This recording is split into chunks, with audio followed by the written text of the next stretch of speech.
అందుకనే యేసయ్య అన్నాడు, ఇరుకు ద్వారమున ఇరుకు మార్గమున ప్రవేశింప ఎన్నో సమస్యలు వస్తాయి.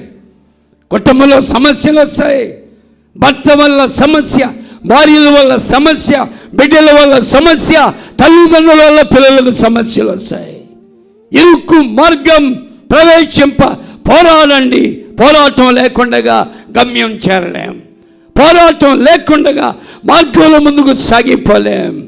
అందుకనే ఈ 2025వ సంవత్సరంలో ప్రభువా, నీవు నా కొరకు ఏర్పాటు చేసిన మార్గంలో నమ్మకంగా నేను నడవటానికి, భారమైన, కష్టమైన, ప్రయాస అయినా, ఎటువంటి పరిస్థితి ఎదురైనా సరే నమ్మకంగా నడవటానికి నాకు శక్తిని ప్రభు అని చెప్పి ప్రభుని అడిగినట్లయితే ఆయన మన చేయి పట్టుకొని మనల్ని ఏం చేస్తాడు? ఆయన మన చేయి పట్టుకొని మనలను, యేసయ్య మన చేయి పట్టుకోవాలి. మనం యేసయ్య చేయి కాదు పట్టుకునేది. చిన్నపిల్లలు తప్పుడు అడుగులు వేసే పిల్లలు ఏం చేస్తారంటే మన చేయి పట్టుకోవడానికి ప్రయత్నం చేస్తారు. మనం ఏంటంటే నడుస్తూ ఎక్కడ టప్మని పడిపోతాడని చెప్పి వాని చేయి పట్టుకోవడానికి మనం ప్రయత్నం చేస్తాం. తల్లిదండ్రులముగా, పెద్దవాళ్ళముగా. చిన్నపిల్లలు మన చేయి పట్టుకోవడానికి చూస్తారు, తల్లిదండ్రులు వారి చేయి పట్టుకోవడానికి చూస్తారు. విశ్వాసి యేసయ్య చెయ్యి పట్టుకోవాలా, యేసయ్య మన చేయి పట్టుకోవాలా. మనం ఆయన చేయి పట్టుకొని ప్రియులారా వెళ్తాను అంటే జారి పడే పరిస్థితి ఉంటుంది.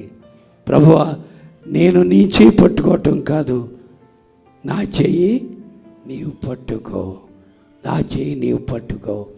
ఎంత కష్టమైనా, ఎంత శ్రమ అయినా, ఎంత నష్టమైనా, ఎటువంటి పరిస్థితి అయినా నీవు నా చేయి పట్టుకుంటే నేను ముందుకు సాగి వెళ్ళిపోతాను. అటువంటి దృక్పథంతో 2025వ సంవత్సరం ముందుకు సాగిపోవటానికి ప్రయత్నం చేద్దాం. హెబ్రీ పత్రిక 12వ అధ్యాయం మొదటి వచనాన్ని కూడా ఒక్కసారి జ్ఞాపం చేసుకుందాం. చూడండి, హెబ్రీ పత్రిక 12వ అధ్యాయం మొదటి వచనం.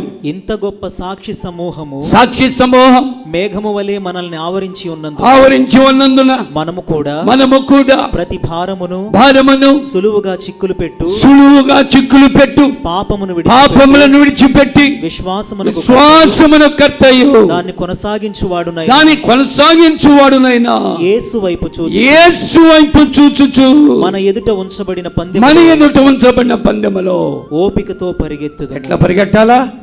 ఓపికతో పరిగెట్టాలా. ప్రభువా,